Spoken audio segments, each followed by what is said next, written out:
Qual é a melhor forma de estudar? Como que você aprende? Essas são perguntas importantes para serem respondidas ao longo da sua jornada acadêmica. Quanto mais cedo você tiver resposta, melhor e melhor será o seu resultado acadêmico. Me recordo, na semana passada, eu encontrei uma aluna e ela estava um pouco irritada. Ela disse assim: professor, eu não entendo a Joana. Nós somos grandes amigas, passamos muito tempo juntos, mas a Joana tira nota e eu não tiro nota. A Joana presta atenção na aula. Eu também presto atenção na aula, mas ela tira nota e eu não. E aí eu a questionei: qual é a melhor forma de aprender para você? Ela mencionou: para eu aprender, eu preciso escrever. Eu faço as cópias daquilo que o professor está falando, e esta é a maneira que eu normalmente estudo e consigo guardar melhor. E aí eu a questionei: você tem escrevido o que o professor tem falado? Não. E aí eu questionei: se esse é o jeito que funciona para você, por que você não está escrevendo? E que a Joana não escreve, então eu parei de escrever também. Só que a Joana continua tirando nota. Ela não. Será que isso acontece com você? Será que você já ouviu histórias de alunos que de repente nem se dedicam tanto e conseguem notas melhores do que aqueles que se dedicam? A grande questão não é só sobre dedicação, mas como que você aprende. Esse é o X da questão. E aqui eu quero te trazer uma reflexão importante. Normalmente existem três tipos de pessoas. As pessoas que são mais auditivas, elas aprendem ouvindo. Ela não precisa ver as coisas. Inclusive, tem professores que são muito auditivos, chegam falando. Se você for analisar, nesse curso eu estou um pouco mais auditivo, eu nem estou utilizando slides como normalmente eu faço em sala de aula, ainda que você esteja aqui me vendo. Agora, existem aqueles professores que colocam slide a todo momento, muitos slides. Eu me recordo, na época que eu era aluno, eu tinha um professor que a gente chamava de professor transparência. Tinha uma pasta assim, ó, com transparências. E na minha época, caros alunos, não era data show, não, era transparência. Ele colocava lá no projetor, luzes apagadas, era bem desafiador. E sabe o que era pior? Ele lia aquilo que estava escrito nas suas transparências. Ele era um professor mais visual. Agora, existem professores que enchem os alunos de atividades, porque entende que para ele faz mais sentido a perspectiva sinestésica. A grande pergunta é não qual que é o melhor caminho, mas qual que é o melhor caminho para você. Aquela aluna, eu orientei e depois ela me deu feedback, ela começou a ir melhor nas provas a partir do momento que ela começou a escrever. O que funcionava para a amiga dela, Joana, não funcionava para ela. Cuidado com a ideia de fórmulas prontas. Olha, segue essa fórmula que vai funcionar. Pode ser que sim, pode ser que não. Depende. Cada pessoa é um ser único e tem suas características singulares. Evidentemente, existem técnicas para você aprender e reter melhor o conhecimento.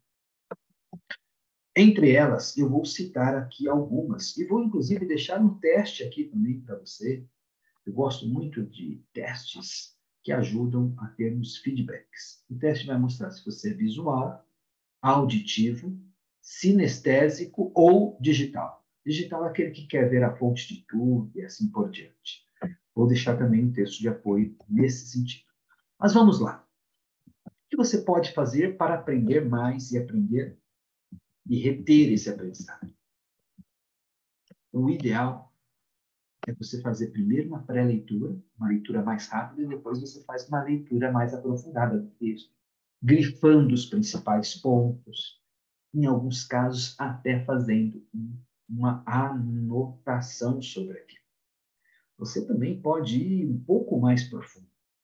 Você pode fazer a leitura panorâmica do texto, Depois você pode fazer perguntas sobre o texto.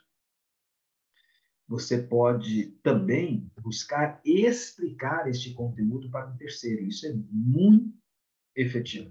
O que funciona melhor para você? Lembrando, não existem mágicas nesse sentido.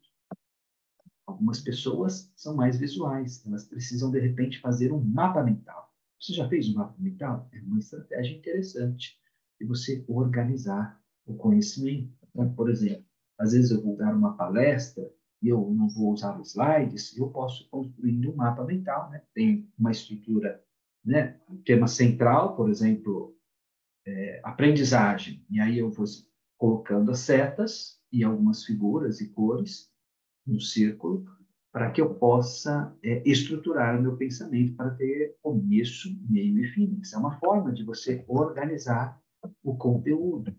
Uma outra estratégia bastante interessante que eu era resistente no início, por exemplo, quando eu estava, acho que primeira, segunda série, eu não me recordo com precisão, mas eu lembro que tinha uma professora que falava assim: vocês vão ter que fazer a tabuada do 2 até a tabuada do 10, uma por dia.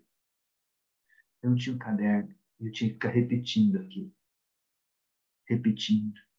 E eu acho que aquela professora me ajudou a me tornar professor. Eu falei: isso é um absurdo. Eu vou estudar e eu vou aprender outras formas de ensinar. E eu cresci, fiz meu mestrado, fiz meu doutorado, fiz 2 mestrados, enfim, virei professor universitário.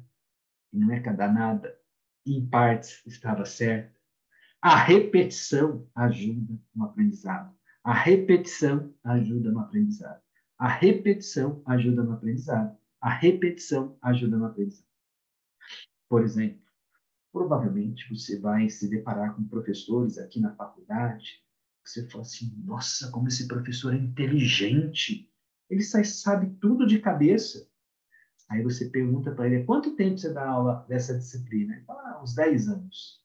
Imagina só, cara, 10 anos. Significa que ele dá essa disciplina pelo menos 20 vezes nos últimos anos. A cada ano, ele repete a disciplina 2 vezes. É lógico que fica fácil para ele. Ele não precisa nem pensar, a coisa já está meio que músculo dele ou dela. Então, não se compare com um professor ou com um outro colega. Tenha você como a referência. Se é para comparar com alguém, compare você com você mesmo. Isso evita a frustração. Lembre-se disso. Crie as suas estratégias. Verifique se você é mais auditivo, visual ou sinestésico. E eu, particularmente, gosto de aprender ouvindo. Então, muitas vezes, eu escuto o livro em vez de ler o livro. Enquanto eu estou indo para dar aula aí na FATEC, eu vou muitas vezes ouvindo um livro. E volto ouvindo o livro. Em uma semana, eu consigo ouvir um livro inteiro. E eu consigo me apropriar de conteúdos. E muitas vezes eu ouço o livro e depois eu compro o livro. Essa é uma estratégia que funciona para mim. Qual a estratégia que funciona para você? Talvez você possa assistir vídeos no YouTube, e isso pode ser efetivo para você. Talvez você tenha que fazer estudos. Talvez você possa reunir um grupo de pessoas. É importante que você estabeleça aquilo que funciona para você e que você pratique. O aprendizado não cai no céu. Ele demanda dedicação e tempo. Agora, você pode aprender o que você quiser, desde que você tenha dedicação para isso e use as estratégias. Até a próxima.